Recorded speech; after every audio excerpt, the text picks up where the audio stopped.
Right. Hello, dearest friends and colleagues. I would like to wish you a very hearty welcome for joining us at this launch of our book. Let me remind you that the book's title is called Evoking Transformation, Visual Redress at Stellenbosch University. I would like to thank you for being here. My name is Aslam Fataar and a co-editor of the book, and the other editor is Professor Elmarie Costandius. I would just like to offer a very brief comment, and that will be followed by Elmarie, who will introduce today's panel. Allow me to say, colleagues, that the book documents and reflects on visual cultural processes at the university since 2000, within historical context, of course, but specifically during the 2015 and 2021 period. We suggest in the book that this period witnessed what we argue is the institutionalization of visual redress as transformation across our campuses. So a qualitative shift to the period that preceded the 2015 year. We argue that visual redress on campus during this period holds lessons for what we call a praxis of visual culture activity, a platform of which we should be building on. And we suggest that such a practice involves complex negotiations of meanings in our visual representation activities based on norms of inclusion, respect, decoloniality, restitution, and institutional cohesion. And our praxis is the outcome of inclusive, at times very difficult, yet very deliberative and constructive dialogue. We suggest in the book that based on considerations of specific visual redress activities in particular sites right across campus, the book goes on to advance a type of visual redress praxis that I've described, in which these cultural activities are deliberated on and then enacted. There's always an interaction between the process of deliberation, the generation of an inclusive orientation of what needs to happen, and what in the visual representational realm gets enacted. This brings me to my final point, which is the book's actual writing process. The book was written during the COVID pandemic via online interaction and dialogue. We have a big campus and we have multiple campus sites. And I have not even met every person who participated, of the 16 people who've participated in this process. But the depth of our engagement during COVID via the online has meant that we have gotten to know each other so deeply that we were able to pull this book off. We workshopped the book, we had panel discussions, we had individual and dialogical interactions, and we edited, wrote, and rewrote the book from about April 2020 until about February 2021. This story should be told at another time. But here I only wish to say that the writing process was a thing of beauty, imbued by what we've called a type of decolonial love. So it's a commitment to the normative values that we believe in, but the love part is the relationships of argument, of deliberation, concurrence, and consensus that we have attained through the processes that we've engaged in. So for me, almost the process and what came out of the relationships out of this process is almost as, if not more important than the book itself. Nico will thank all of us later on, all the authors and so on. But ek wil net sê, baie dankie vir julle humor, jul verdraagsaamheid, veral jul verdraagsaamheid, jul respek en julle intellektuele waagmoed. Baie tramakasi, nkosi kakul. Dankie ook aan Vickers van Sun Media en Letitia, ons copy editor, vir julle bydrae. Ek gee nou aan, I now hand over to Professor Costandius to introduce the panel. Thank you very much. Thank you very much, Professor Fataar, for the introduction. And thank you also very much for coordinating the book process during the last year. Again, a warm welcome to everyone, but also a special welcome to Professor Wim de Villiers, the Stellenbosch University Rector and Vice-Chancellor, Professor Nico Koopman, Stellenbosch University Deputy Vice-Chancellor, Social Impact, Transformation and Personnel, Professor Brenda Schmahmann, who holds the Saatchi Chair in South African Art and Visual Culture at the University of Johannesburg, Dr. Bernadette Johnson, who is the Director of the Transformation and Employment Equity Office at the University of Witwatersrand, and also Dr. Leslie van Rooi, Stellenbosch University Senior Director, Social Impact and Transformation. We will first invite Professor Wim de Villiers, then Professor Brenda Schmahmann. She made a video recording, and then Dr. Bernadette Johnson to share their comments on the book. All the webinar participants, please post your comments in the Q&A function, which we will then respond to in the 15-minute question and answer session from around 4:40 p.m. Dr. Leslie van Rooi will moderate the discussion during the Q&A session, and we will then end with a vote of thanks by Professor Nico Koopman. We will now welcome our first speaker, Professor Wim de Villiers. Thank you. Yeah, thank you very much, Elmarie, for that introduction. And first of all, I really have to thank Africa Sun Media for inviting me to speak at this webinar. And as you stated, the reason for this event has to do with physical spaces and specifically how we engage with the campus environment of Stellenbosch University. So it would actually have been wonderful to meet with you in person on campus, but under the current circumstances, we have to make do with seeing each other on screen.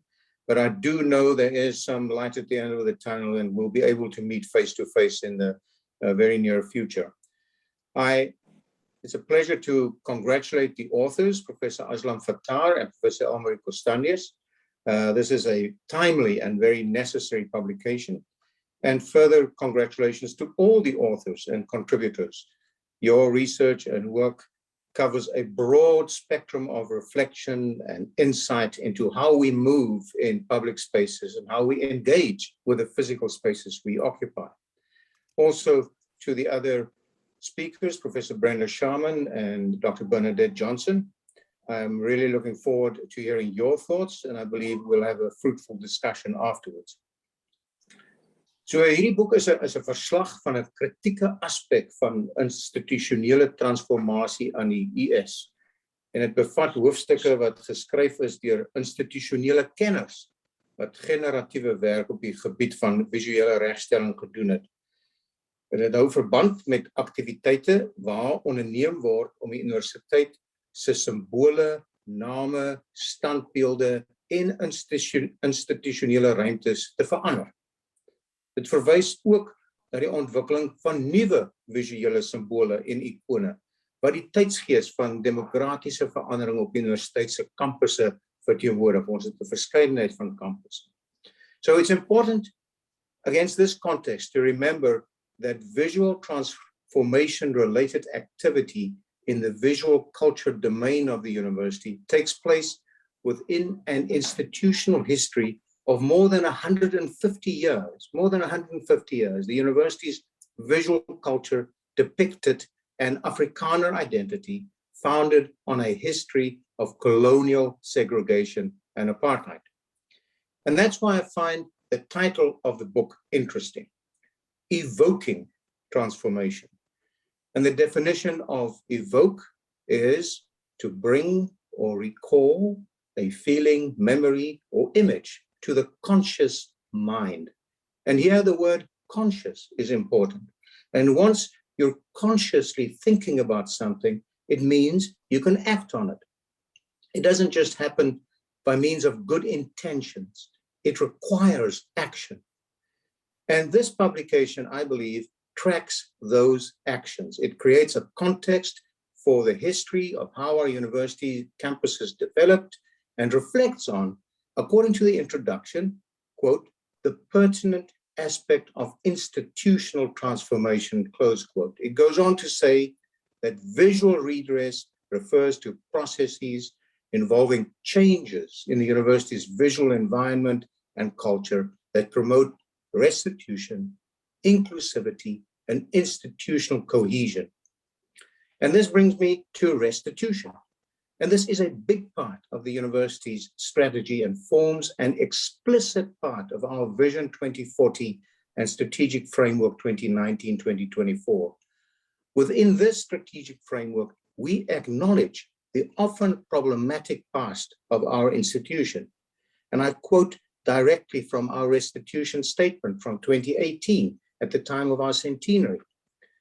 Stellenbosch University acknowledges its inextricable connection with generations past, present, and future. In the 2018 centenary year, Stellenbosch University celebrated its many successes and achievements, but it simultaneously acknowledged its contribution towards the injustices of the past. And for this, we have deep regret. We apologize unreservedly to the communities and individuals who were excluded from the historical privileges that Stellenbosch University enjoyed, and we honor the critical mighty voices of the time who would not be silenced. And in responsibility towards the present and future generations, Stellenbosch University commits itself unconditionally to the ideal of an inclusive, world-class university in and for Africa. Close quotes. So I think the visual redress forms a big part of that commitment to inclusivity. And this publication is proof of how far we've come, but also it shows how far we still need to go. So in addressing visual redress, what's the definition of redress? So according to Merriam-Webster, redress is, again, quote, to set things right, in brackets, to remedy, to make up for something, in brackets, to compensate, and to remove the cause of grievance or complaint, and to exact reparation for something, in brackets, to avenge. And again, within our context, this is necessary. In the course of this, I came across this quote by the American sculptor and artist Janet Eckelman. And she says, I believe that public space should be intentional. It should be obvious that you belong. End of quotation. I think this is a lovely quotation and is crucial in the context of the process of the visual redress initiative at Stellenbosch University. If you walk on this campus and the imagery you come into contact with makes you feel like you don't belong here, something has to change. Because it is true, for an extended period of time, many people were made to feel unwelcome here. Soos Professor Fataar gesê het, is die boek volg die ingewikkelde verhouding van die Universiteit Stellenbosch met die beelde op die kampus en worstel met vrae wat vandag oral in die land en ook oral oor die wêreld heers. En dit merk op dat die tempo van visuele regstelling aanvanklik geploeter het. Tog dokumenteer dit 'n aansienlik aantal visuele kultuurveranderinge wat tussen 2000 en 2015 aan die universiteit plaasgevind het. Maar daar was tog ook 'n definitiewe skuif in 2015. Ek sou graag wou dink dis die begin van my termyn as rektor, maar ek dink eerder sou ek sê in baie opsigte kan lyne deurgetrek word na die fees must fall beweging. So the book is divided into 4 sections. Number 1, overall visual redress trajectories at Stellenbosch University. Number 2, site-based visual redress initiatives at the university. 3, voice and agency enunciations amid visual redress experiences at Stellenbosch University. And then lastly, reflexive considerations on the transformative potential of visual redress. And in one chapter in the first section, Professor Fataar argues that the period after 2015 represents a qualitative shift in visual redress activities, emanating from what he calls the university's institutionalization of transformation during this period. And this contrasts with the period before 2015. There's now a concerted institutional commitment to changing core aspects of its visual culture. And this gave rise to an increase in visual redress initiatives across the university. There was then a pronounced change in the pace of visual redress, and the meanings depicted took off after 2015. And these activities represent an attempt to change the institutional terms by which the university functions. So this is a shift from a discourse of racial exclusion towards a discourse that signifies the university's symbolic commitment to redress, restitution, and inclusion. And such a change is enunciated in the university's visual redress policy that's discussed in various chapters of the book. This ongoing activity on campus is also galvanizing university staff members to become involved in institutional processes that define its broader transformation commitments. This visual redress policy is mentioned throughout the book, and the policy, the draft, will be sent to council for approval in September 2021. The policy encourages a deliberate participative approach to activity that combines a focus on normative commitments within the policy's framing values and dialogue among participants. And dialogue is intended to persuade about and to build trust in visual culture choices. And as Professor Fataar also said, what has been emerging is a visual redress praxis that emphasizes inclusive participative dialogue as key to producing the visual redress activities and outcomes. And the initiatives would include developing an at-home culture that accommodates the growing diversity among staff and students and transforms the university's teaching, learning, and support environments. So in conclusion, I'm going to quote the introduction of Stellenbosch University's visual redress draft policy. And it says, the visual redress policy will guide visual changes on Stellenbosch University campuses, specifically through new art installations, the removal or contextualization of historically sensitive art and some other symbols. It's not necessarily an either or, it's also an and. It will contextualize campus signage, the naming and renaming of buildings, venues, and other facilities and premises, improving accessibility to facilities and so forth. Close the quote. And I believe in many ways, this will assist Stellenbosch University in its drive for transformation in and through visual redress. So once again, congratulations on this publication, and I really look forward to seeing the impact that it will have. Thank you. Thank you very much, Professor de Villiers. We will now welcome Professor Brenda Schmahmann. Could we please play the video?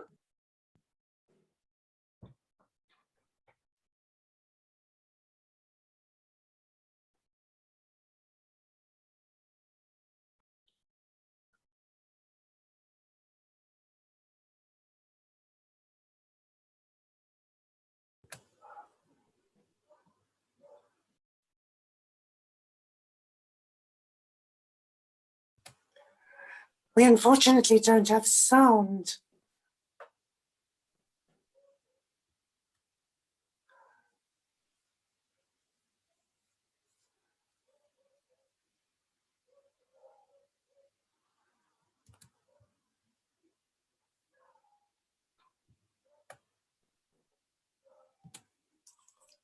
I was a professor at Rhodes University, and I wrote a lecture. I'm delighted to have the opportunity to talk about evoking transformation, which makes a significant contribution to understanding discourse on visual culture at universities. When Elmarie Costandius approached me, she asked me to speak about my own experience of visual redress, as well as about the book she and Aslam Fataar had edited. So I'm going to spend 5 minutes on my own experiences, and will then look at how evoking transformation offers important new insights. My interest in visual redress was sparked in late 2008 when I was a professor at Rhodes University, and I wrote a letter on behalf of the institution's gender forum to its vice-chancellor at the time. In it, I argued for a relocation of various portraits of former vice-chancellors and chairs of council, all white and male, that were displayed in the university's council chamber. The letter ended up being submitted to faculty boards for their consideration. And when I attended faculty board meetings to respond to the document, it became evident to me that the suggestion to relocate the portraits was highly sensitive, and my letter was misunderstood as part of a larger agenda to eradicate signs of each and every contribution made by white men. But it also became clear to me that many who supported the proposal actually had very different ideas about representation and its role than I did. Believing that portraiture was simply Eurocentric, they viewed the commissioning of such objects as just a waste of money that could be better spent on scholarships or on new building projects.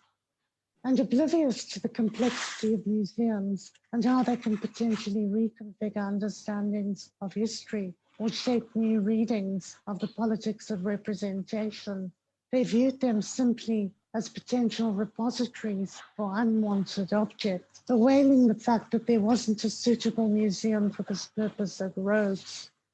As I noted when I discussed the issue in my 2015 inaugural at UJ, it was a salient lesson to me that evaluating art and visual culture in light of transformative agendas is slippery terrain, and that it's very easy to, as it were, throw the baby out with the bathwater.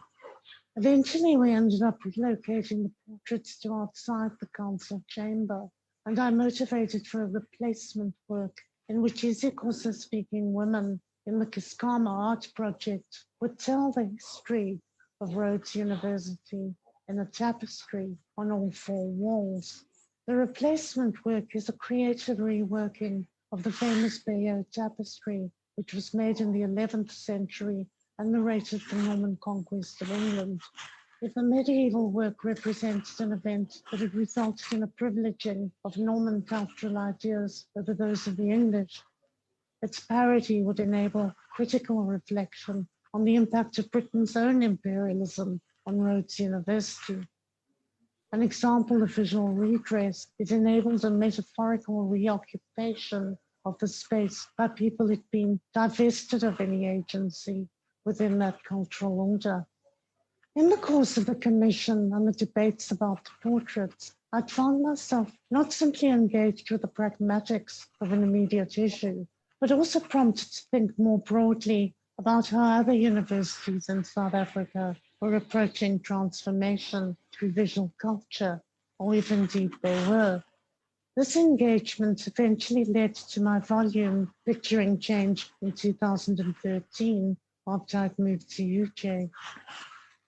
Doing some research at Stellenbosch University, I found out about the existence of the sculpture of Johannes du Plessis, but had a troubled history, and was immediately interested in what factors had led to the work's making, as well as its neglect, and what shifts in attitude or approach explained the move to restore and reinstall it in the gardens of the Faculty of Theology in 2006. I also thought about the university's insignia, having discovered that institutions besides Rhodes had inherited coats of arms which often had loaded meanings and associations. Unlike other universities, which often use their coats of arms as logos, Stellenbosch University had recently developed a logo somewhat different from their coat of arms, which I wrote about. And I understand the university has recently changed the logo again. In 2016, and this time after the Redress Fall movement, I once again had the opportunity to explore visual culture at Stellenbosch University when I co-edited a book on visual culture and the politics of Afrikaner nationalism with Federico Freschi and Leslie van Rooi, a longtime colleague and professor in your visual art department. In my own chapter, I explored the history of Kurt Steinberg's sculpture of Jannie Marais, once Veldona, on the Rooi Plain, as well as interventions that have been taken in regard to it. And it was in that context I learned of performances such as that of Nicoline Berger, as well as a fascinating project sculpture lecturer Adele Moe had been conducting. As you know, she'd set up a dialogical work on the Rooi Plain, a cross, in which people produced critical responses in bronze to the local environment. And most critically, I learned about the processes of visual redress that Professor Elmarie Costandius had enabled via Professor Nico Koopman's office, including the development of a visual redress policy, and how this work on transformation served as the impetus for the creative pieces. It is the deployment of the visual domain as a mechanism for redress and transformation that in turn has resulted in the important book she co-edited with Aslam Fataar that we are celebrating here. What I value so much about Evoking Transformation is that in tracing the history of an important new policy and approach that takes cognizance of sensitivities around visual culture, it simultaneously introduces a rich array of innovative projects and initiatives that have not been written about previously. I'm struck, for example, by recent works that resulted from the strategic funding made available for new works following a presentation by Professor Koopman, Dr. van Rooi, and Professor Costandius to the Rector's management team. Stefane Conradi's The Circle, placed on the grass on the Rooi Plain and used as the image for the cover of the book, provides another important dialogical intervention to the space. Emanating from discussions by Open Stellenbosch, it and other initiatives, such as the new benches with welcoming messages in 16 languages, realize change in important ways. Through messages of recognition of diversity, as well as contributions made by women to our social and political life, these new editions provide an important countervoice to existent symbols and sculptures on campus. They encourage recognition that visual culture, rather than being conceptualized as so bound up in histories of prejudice and exclusion that it should best be avoided or suppressed, can instead be deployed in ways that enable positive change. The essays and chapters in this important book also make evident how visual culture at the University of Stellenbosch can and has served as the basis for enabling recognition and redress of prior harm, notably the wrenching history of defluctors from which a community of people the apartheid system classified as colored was forcibly removed in the 1960s. The book speaks movingly of, for example, the Bringing Back the Benches initiative, in which past pupils of Lukhoff School who had been forced to carry their benches to Ida's Valley, where they were relocated in 1969, were ceremoniously invited to bring back 2 of them some 50 years later. And it engages with visual redress projects that have worked to counter silence about the arts and social sciences building, initially named the B.J. Forster Building. It was built on the site of homes and defluctors that had been demolished by way of the Group Areas Act in 1964. It speaks, in fact, about how the visual domain can be used to insist upon a remembrance of traumatic events, how it refuses to allow beneficiaries of such trauma the comfort of amnesia, and how acknowledgement of culpability is a necessary first step before there can be any possibility of reconciliation, forgiveness, or justice. It is to the university's credit that it has opted to view the visual domain as a way of engaging in a thoughtful and sensitive way with its difficult history.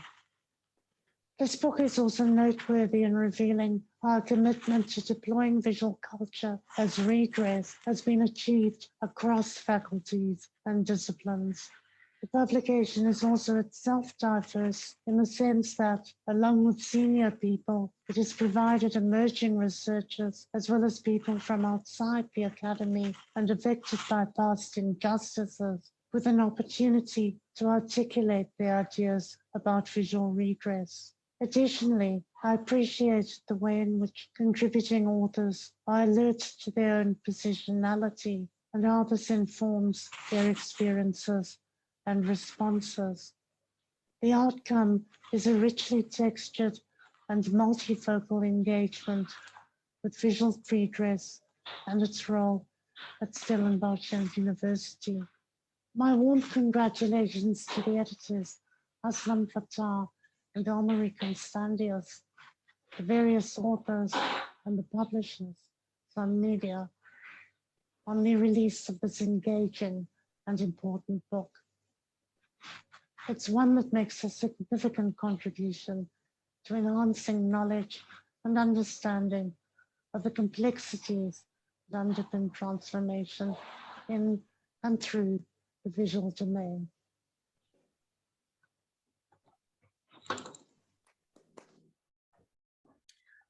Thank you very much, Professor Sharman, for your presentation and your valuable comments.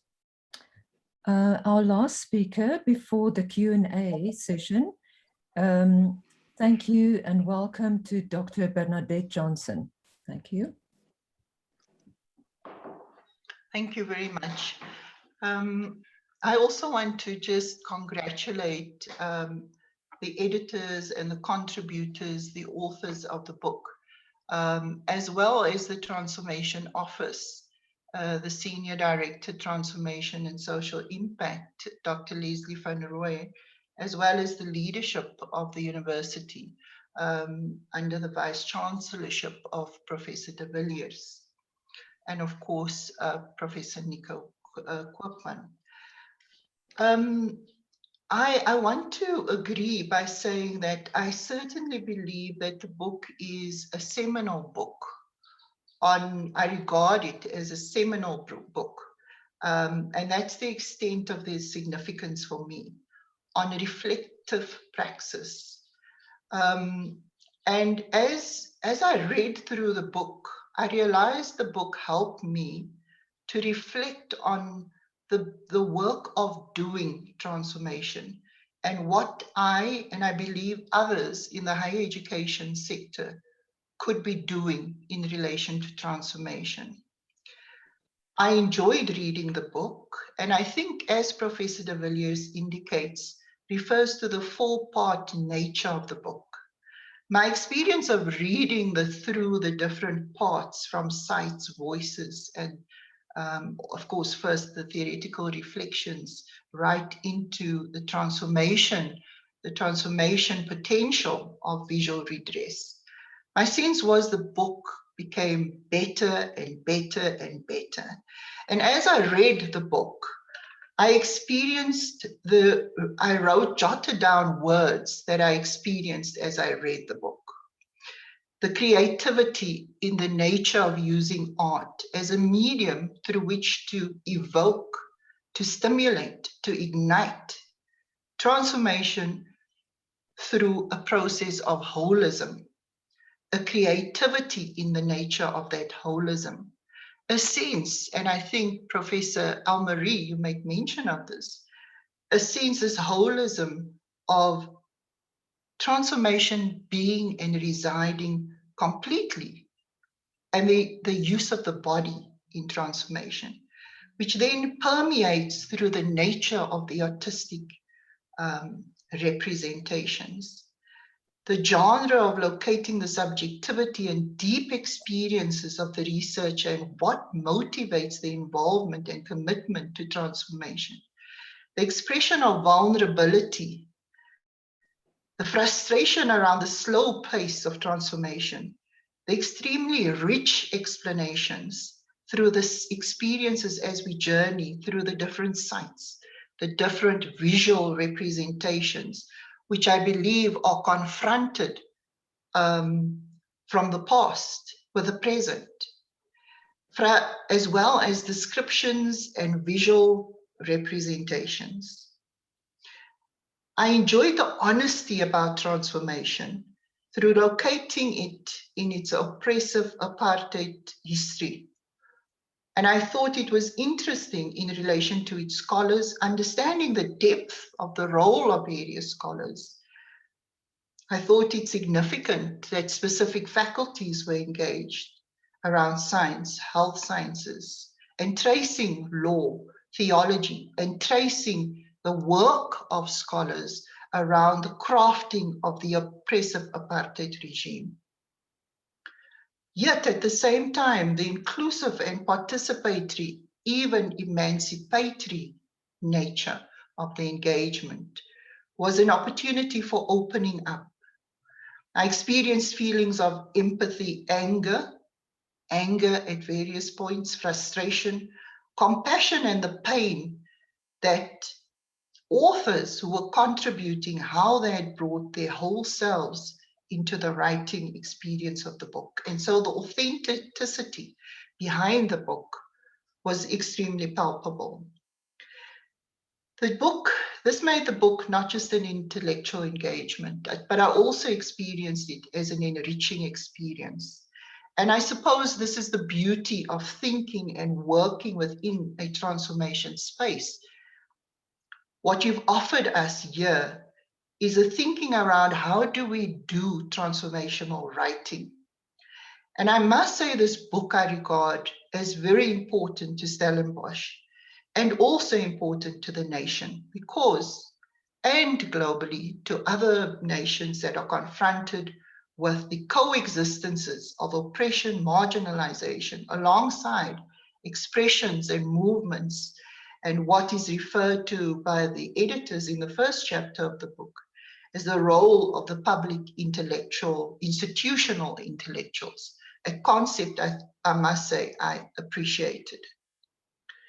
The emotional deepening nature of this journey, ways in which it lives in our beings and in our bodies, accounts for almost the uphill battle of transformation.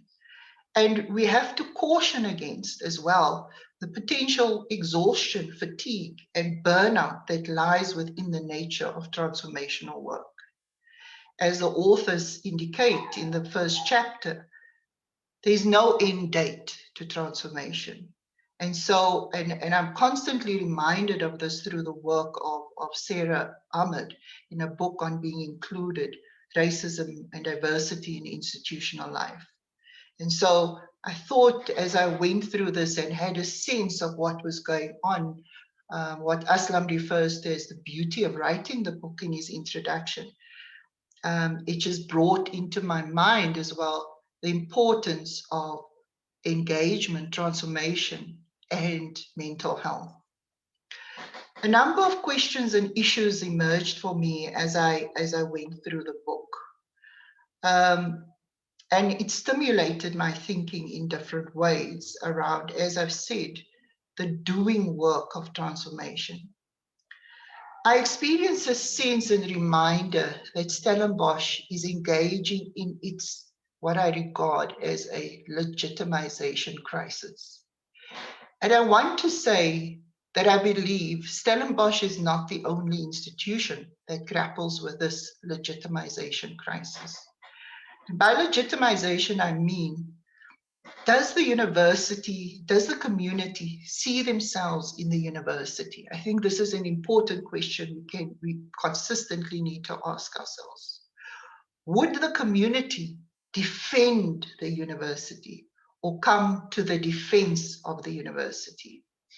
And this is a matter that revealed itself prominently to universities during the Fees Must Fall emergence of the Fees Must Fall movement. It showed this, the disconnect between the university and the community. And this book refers to, importantly in terms of impact and where Stellenbosch goes with that, the importance of reaching out and the connectivity of the university to the community.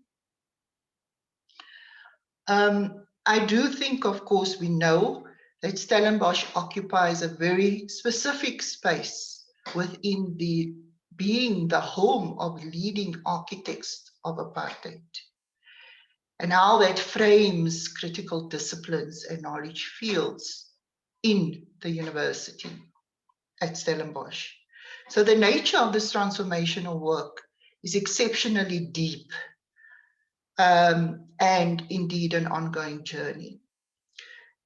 My sense is we are also caught in the churning space of what I sometimes think of as a dark night of the soul, just for the journey has appropriately unearthed the pain and trauma of continual oppression and how it lives on in us.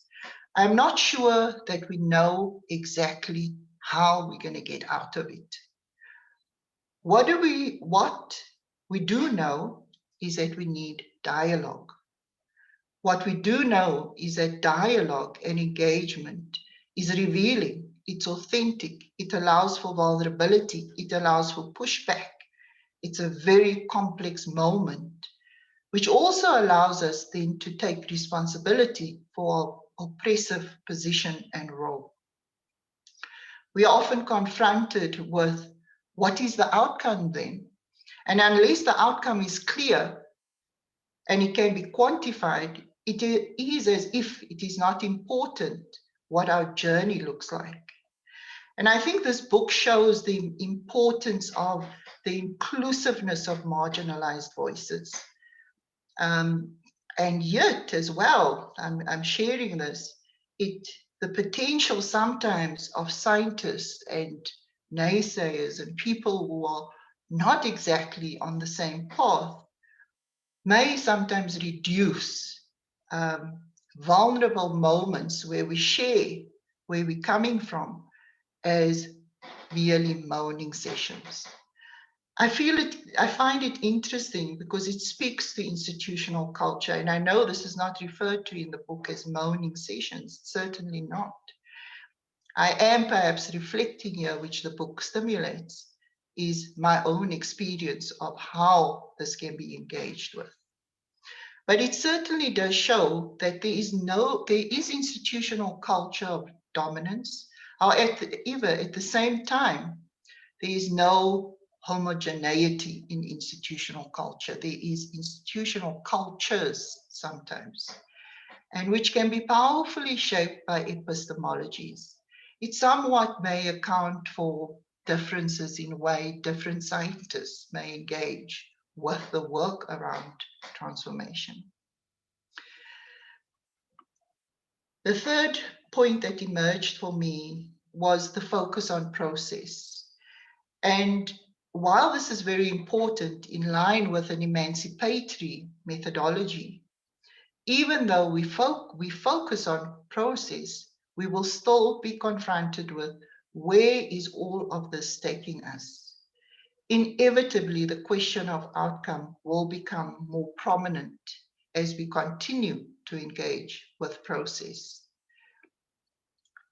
For example, the process in relation to the circle of 11 women and the idea of challenging the hierarchy and how this lives alongside our established committee structures.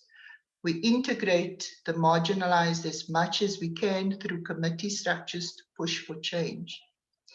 And then the question inevitably that strikes me as we do this work is how do we integrate these methodologies of how we have circles, how we confront hierarchies into how we make decisions in our established structures. Sometimes I wonder whether we are caught in a space of having conversations often with like-minded people. And this does not necessarily lead deeper into institutional change, of rethinking perhaps institutional structures and their relevance. So as Stellenbosch has gone through the journey of visual redress, beautifully explained to us, as well as knows there's no end date to transformation, it occurred to me, who or what is Stellenbosch now? What is Stellenbosch becoming? And there were the complexities around that movements and coexistent were evident for me. We're changing, name changing, maybe neutral, and in other instances where clear decisions are made. Why might this be different? And so one of the issues that continue to play out for me is the question of leadership and how leadership shapes institutional culture and drives it, and the potential that plays within these different spaces. I also wondered, how far do we go? Restitution is highlighted within the book and emerges at various points within the book. And the question for me was, what will make people feel at home in ways that they can express differences in all ways, including in relation to collegial relations? So what does the community need from Stellenbosch? I think the questions around restitution remain to be grappled with within the institution. And I think those are important questions that need to be grappled with. It emerged ad hocly within the book, the importance of employment equity, how important that is to see ourselves in others whom we can strive to be more like. And I think Stellenbosch continues to confront and engage with those employment equity profiles. How do we ensure that the institution becomes more, deepens its transformation and is experienced as more diverse? There's an invitation in the book, which I feel is a very generous and important invitation, of saying, how do we collaborate? The importance of collaboration is critical. I think this is extremely important. As we at Wits, for example, continue to grapple with what transformation needs to be, how we are constantly changing, what we are grappling with, what's happening within informal spaces, the senses of alienation, the senses of, in our institution, complexities between Black students feeling alienated, for example, and white staff feeling a sense of fear. And these are pockets. We continue to grapple with this. And so I think as we share our experiences around transformation, adding to this logic of writing and reflecting, which Stellenbosch has started on the journey of transformation, I think is an important contribution, not only to the meaning creation around transformation, the theoretical thinking, but very importantly around how we are doing that work. I think I return to the question, I'm intrigued, I'm evoked, I keep wondering, so what will happen next? What is a sense of a storytelling narrative within the book which draws you in. What might be the next phase? How will the relationship be shaped with the town, between town and gown? How will visual redress be extended to that feeling of being at home, not just when you enter the university, but how might it extend to the experience of the town because of how borderless Stellenbosch is? And how might all of this mean a break from the past? What might that moment look that signals for us? This is the moment of a break from the past.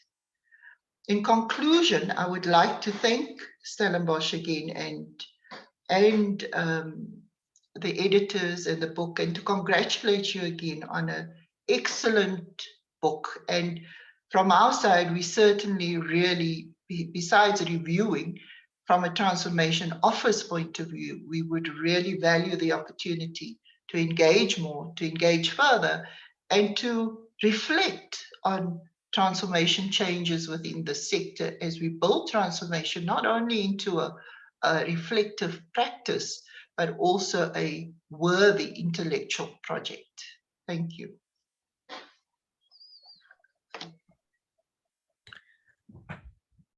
Thank you very much, Dr. Johnson, for your valuable contributions.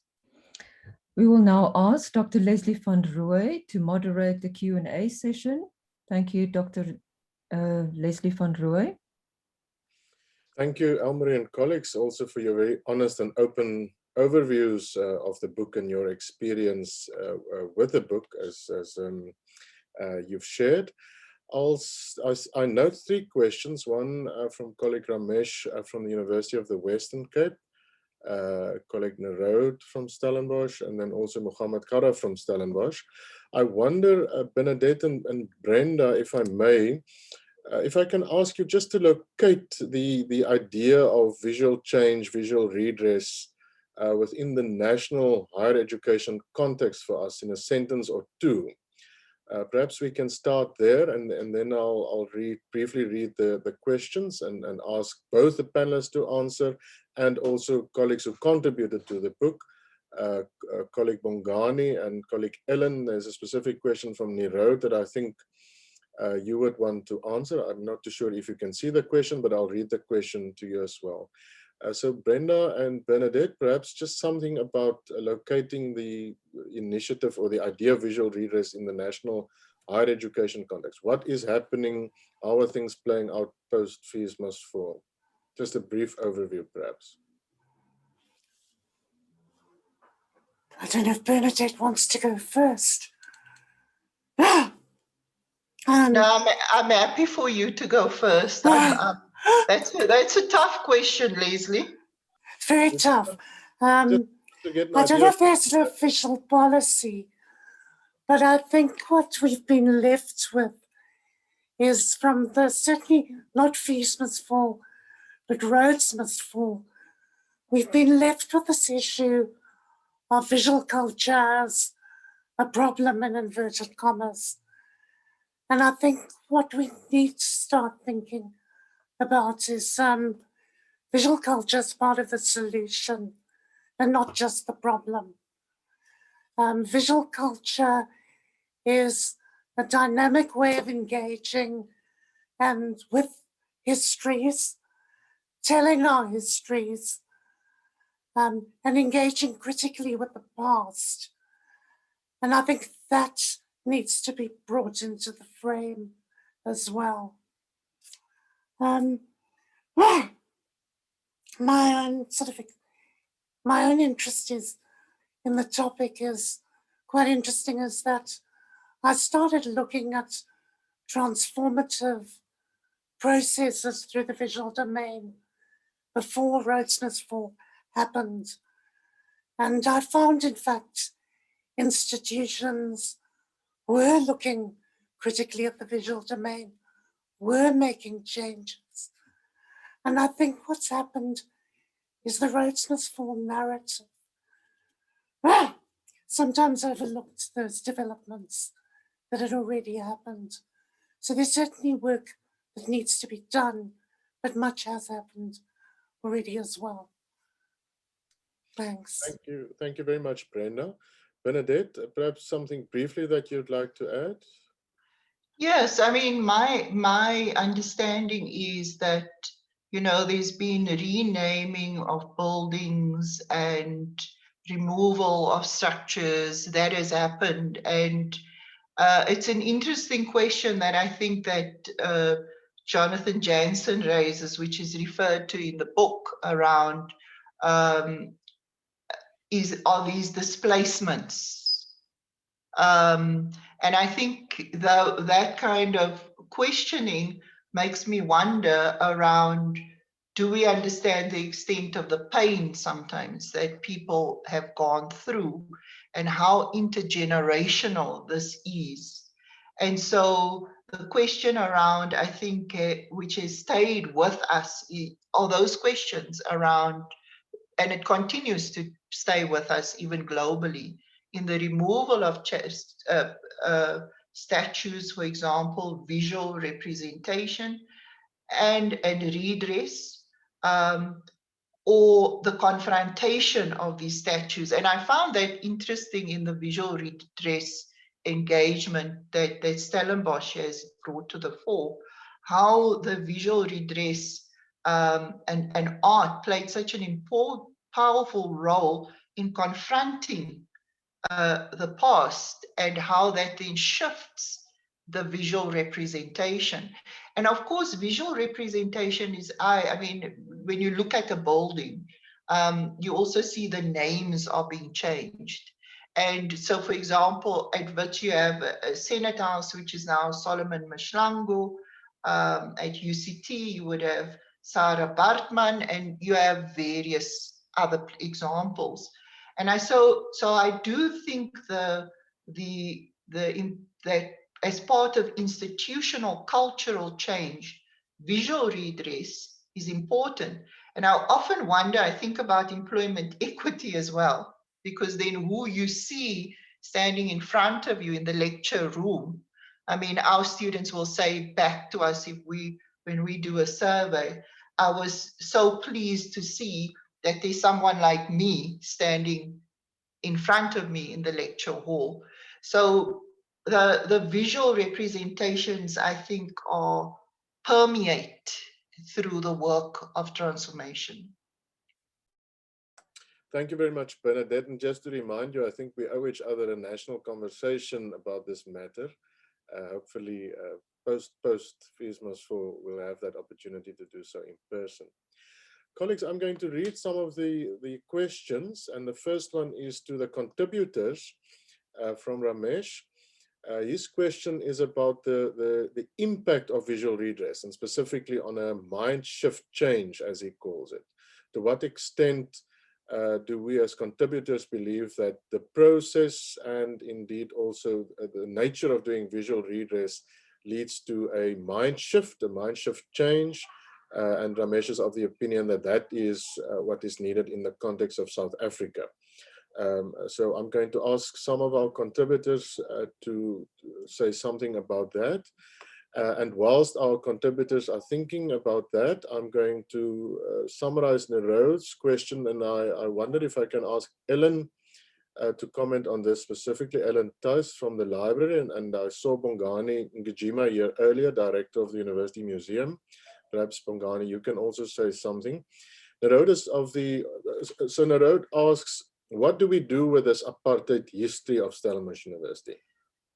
And should we perhaps have a space in the University Museum to locate this part of the university's history and depict that? And what do we do with some of the, for example, insignia and perhaps also, I think you mentioned here, the minutes of the Broederbond and collections linked to Broederbond, which Ellen, if I remember correctly, we have located in the university's library collections.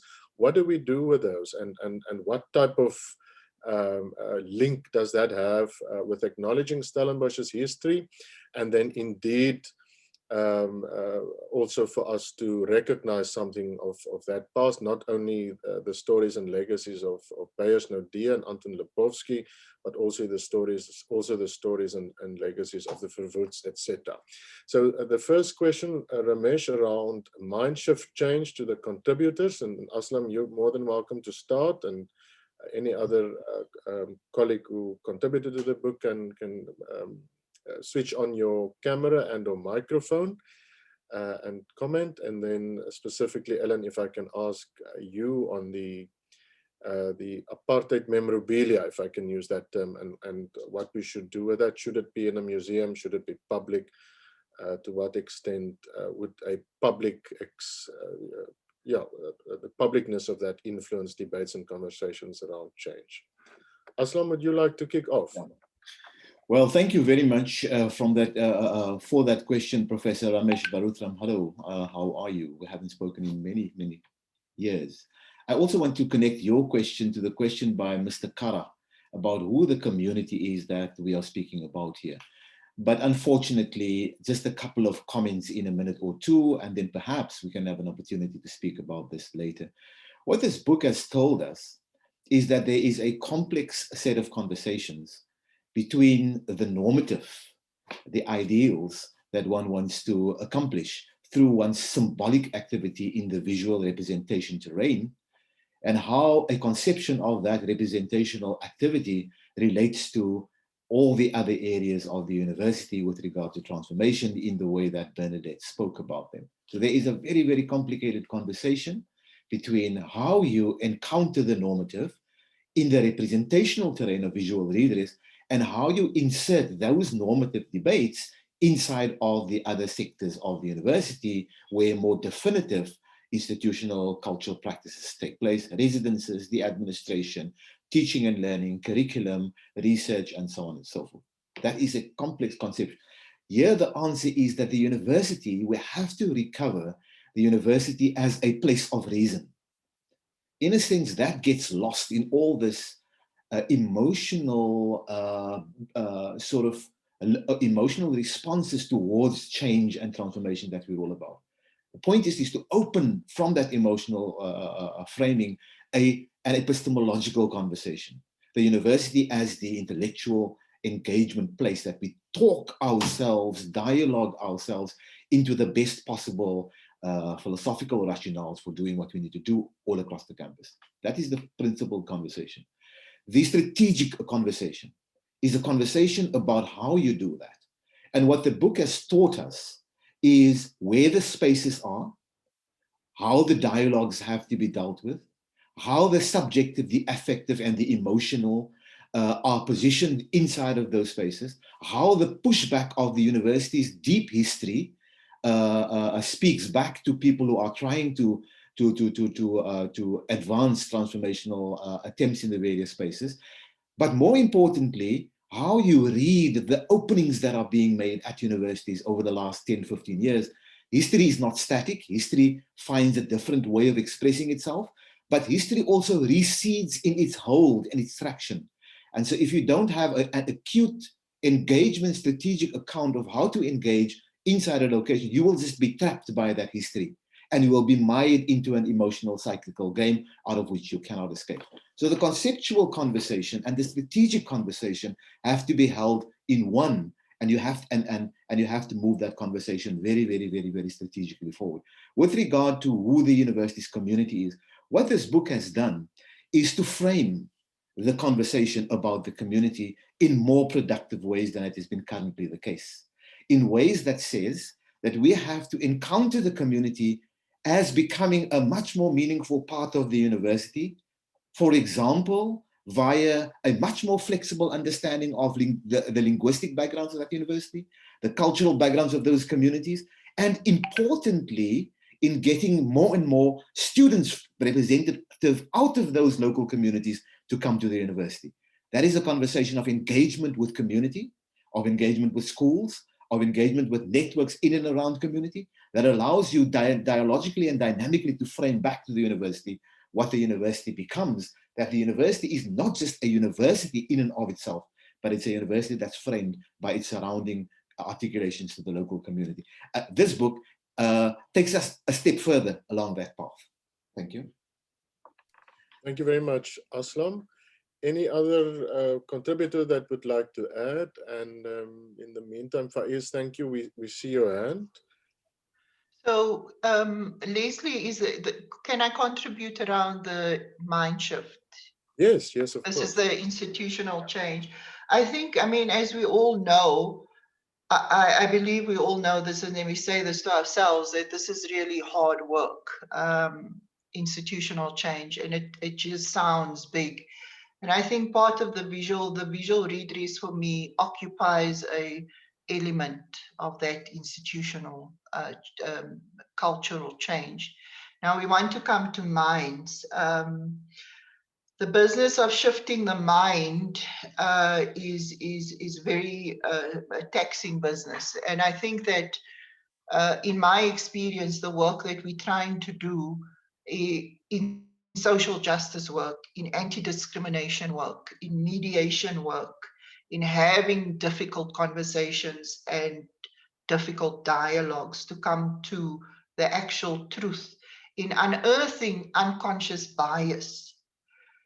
This is the work I think we need to do. Ultimately, I am thinking that it rests within spaces of unconscious bias. Now we have to be very much alive to the fact that unconscious bias cannot be a scapegoating or an excuse of actual discrimination. But what I have found is that the big part of this work is not out there. It's within our own departments. It's within our own leadership. It's about how we lead. So are we leading in transformational ways? Or are our staff experiencing us as managerial, corporate, and oppressive? Is there sufficient space for engagement, contribution, and co-creation? When we ask questions to scientists who believe they're the hard scientists, while I think the business of shifting mindsets is the hard work and the hard science.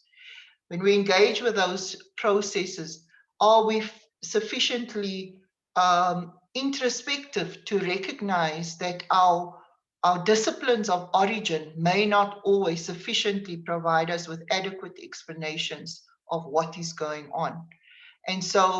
And are we open to being engaged with? I really appreciated the chapter by Professor Aesop, I think it is, the Faculty of Science, as with all the other chapters as well. But I reference this particularly because I think in what we privilege often within the academy is the hard sciences. And so when the scientists of natural scientists, health sciences speak, there is a different privileging. And so I think we have to be very cautious because the shifting of mindsets is part of that is shifting that mindset. That we need to locate the tacit work also. We recognize the tacit work that mind shift change requires. Ultimately, I believe, and this is why I raised the issue of leadership, leadership shapes, I believe, it doesn't come from the bottom up in a university. The culture, the way culture is shifted. We have pushback from the bottom up, but the crafting, the decision-making rests within these very powerful structures that ultimately provide the leadership of how those shifts in mindset are permitted, and essentially at the end of the day, through a process of saying what is tolerated and what is not tolerated within institutions. So I think, I mean, that I'm really speaking from the basis of experience, and so I want to rest it there, and thanks for the opportunity. Thanks, Bernadette. Ellen, can I ask you to answer the Nerode question around symbols and insignia, etc., and what we do with that, given the university's history? Thank you, Leslie. Yes, I just, if you don't mind, I would also like to comment just on the question that was asked by the colleague from UWC in terms of around what the impact of this, how that is experienced. And I think it would, we who have contributed, and those of us that are involved in the committee or through your discipline, in this and have been engaged in it, would probably have a view based on what you may think that this is what the impact is. But I actually think, there is probably a question that should be posed to the community, to the university community, to the town's community. And, we say that, yes, this is what we've done, this is how we see, and this is what had engaged it. But it is, I think, a useful question, and it's a question that I think we still need to engage in and actually find out from those that we are saying how the new ones, how they affected, and those that were actually also historically part, and maybe they have also started to see this differently from where it was. But that is just, I think it is definitely something that we don't just need to look at it from an academic point of view, but rather from a real experience point of view, how that in fact helps to transform in the thinking about transformation at the institution. But on the question of Nirod, I think that is also, it seems to me it is a very, very good suggestion to consider. I think even in terms of the process just around this compilation of this book, so many other initiatives at the university, and particularly the aspects around, you know, the material that has been collected to come up with, you know, the background to many of the, if you think about the artwork, if you think about the maps, if you think about as I say, you know, the material that has been collected to actually write these material, the interviews, you know, photos, things like that, that it might be something that could be very, very useful to actually consider, to have an institutional place where we have these memorabilia. I would just say in terms of specific material and so on, just in terms of the library, obviously the collections, these are research collections. So people use that for research. And that forms part of a specific group of material that you actually work with. But in terms of, I mean, whether it's in the museum, whether you know, there are various places. If you get a tour of Stellenbosch, a walking tour, they take you to the Faculty of Theology, and you know, they explain to you in terms of the history of the town and the university and how that relates to so many other aspects. So yes, in the library, for example, in special collections, we have material including, for example, the chair of Hendrik Verwoerd, which is certainly something that I think if we collect that, we can have some kind of, if there's a central place where we can have this and explain, you know, in terms of the history, that we show some of the stuff in the museum, some of the stuff in the library, we can display, and people can come and engage and understand all these things that you're putting in it. It's definitely a very good idea, and I think something that we could certainly, you know, take further to see what can we do around that, and all of this work that we're doing, this transformation journey, that we can display, like the truth, like Freedom Park in Pretoria, like many of the other museums and places that we have a place in the university where we can put up a permanent exhibition, like a kind of a, yeah. So I think it's a very good idea and something that we can certainly work on. Thanks, Ellen. Perhaps we can do that jointly with Bongani over the coming weeks. It sounds like a good suggestion. Thank you, Faiz, for the comments. I think the panelists see that. Thank you.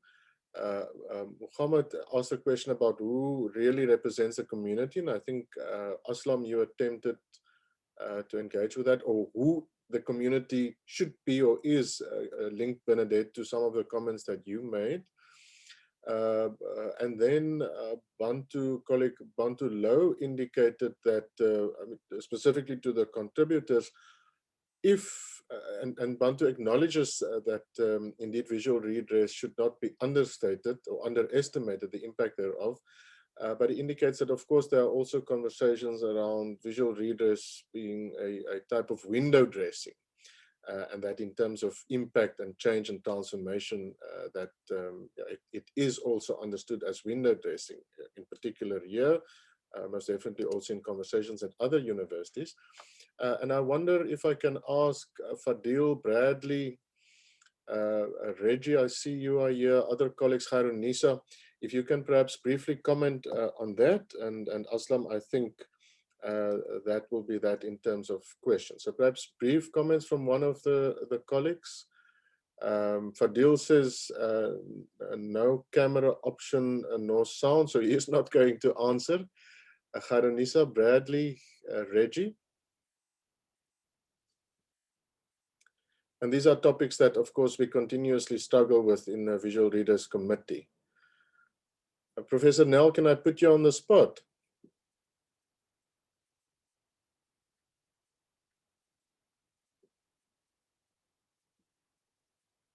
Perhaps not. Dr. Professor Nell. I've been unmuted and my status changed now. Okay. So thank you.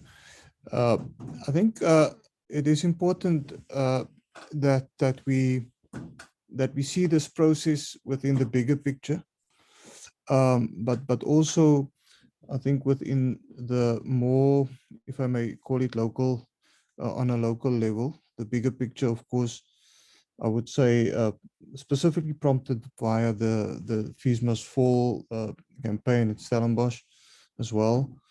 And then the local picture, which relates to the journey of the community at Stellenbosch with the university.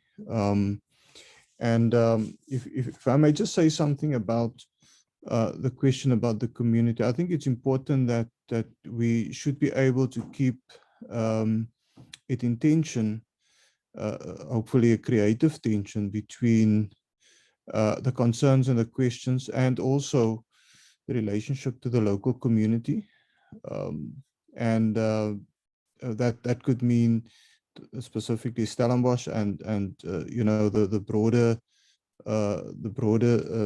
community, the broader Stellenbosch community, but then also keep it in tension with broader conversations on colonization and decoloniality. And I think it is important that we have that. And from our perspective, the specific chapter that I was involved with, it was important for me to keep those kind of tensions together and to have some sort of a creative conversation going. We cannot just look at it from one perspective. I think it's important that we keep the complexity also in mind. Thank you. Thank you very much, Professor Nell. Colleagues, Sun Media has indicated that we must end the conversation here. So Aslam, do I hand back to you, or should I hand over to Nico to do the closing remarks? To Nico directly, thank you. Nico, then Professor Koopman, I'll hand over to you directly. Thank you very much for the comments. Perhaps I should just say that the matters are constantly debated in the Visual Redress Committee, and of course within the Institutional Transformation Committee. And on Thursday at the meeting of the Institutional Committee for Transformation, I'll do a brief presentation on perceptions of change through symbols, which I think also makes for a very interesting debate. But Professor Koopman, I'll hand over to you for some closing remarks. Thank you, colleague Leslie. Thank you, colleagues. I have been mandated to do some words of thanks to each one of you. And I start with the panelists. I thank our rector, Prof Wim, who invests such a lot in visual redress at the institution, who in fact, when Wim started as a rector, really brought transformation also in our language, making sure that we establish a transformation office. A transformation senior director had been appointed, and an office with transformation functionaries, and also a DVC for transformation. And as part of this transformation journey, visual redress is prominent in our rector's thinking. And thanks for reminding us also, colleague Wim, about the plea of students actually during the Fees Must Fall years and the years of the Leicester video, when our students said to be included is not enough for us. We want co-ownership of the place. So if we look at the concrete public semiotics of Stellenbosch University, we want to say we belong here and this place belongs to us. We are included and we have ownership of the institution. Thanks to Dr. Johnson, you reminded us about the fact that we mustn't homogenize culture, institutional culture. We have to speak about it in the plural. Thanks for pleading for deep transformation, for collaboration, and for a deep thinking about restitution. Colleague Brenda, thank you so much for your presentation, for taking us on a journey through the university, for affirming so much of what is in the book, but specifically also for the challenge to take these insights further. Thanks to our editors, Prof Aslam Fataar and Prof Elmarie Costandius, for the energy with which you work, and we're looking forward to what is still to come. And then our authors, I want to name you: Aslam Fataar, Elmarie Costandius, Leslie van Rooi, Ellen Thijs, Stephanie Conradi, Mimi Seifert-Worth, Fadil Essop, Kaironisa Vovlonker, Bradley Slade, Reginald, Renee Hector Kannemeyer, and Otto van Nooy, Gerard de Villiers, Charles Palm, and Faiz Kirdin. Thanks for your insights. We will still unpack what is in this book together on campus and with partners outside our campus as well, and especially in the higher education sector and in the societies we want to serve. Thanks for the recommendations that were written on the book. Dr. Matthias Alubafi Fuba from the Human Sciences Research Council and Dr. Bernadette Johnson. You will see it on the book. Then our publisher, Sun Media, colleagues Niraud Bremdo and Vickers van Zyl. Thanks for this cooperation and partnership. We're looking forward to more. And then the participants today, you brought central questions that we must struggle with to the fore. Metanoia, renewal of minds, guard against window dressing, and specifically nurture difficult conversations on our campus. I conclude, the title of this book, here late in this day when we want to start switching off and landing our aeroplanes, the evoke really is energizing. When the editors decided with the authors on evoking transformation, they really tell us, call us out, call us to the fore, remind us of our vocation, of our calling to be individuals and institutions on a transformation journey toward a life of inalienable dignity and restitutive justice for all. Thank you to all of you for an evocative, energizing session. May I say, stay safe and vaccinate. Thank you, Aslam and colleagues.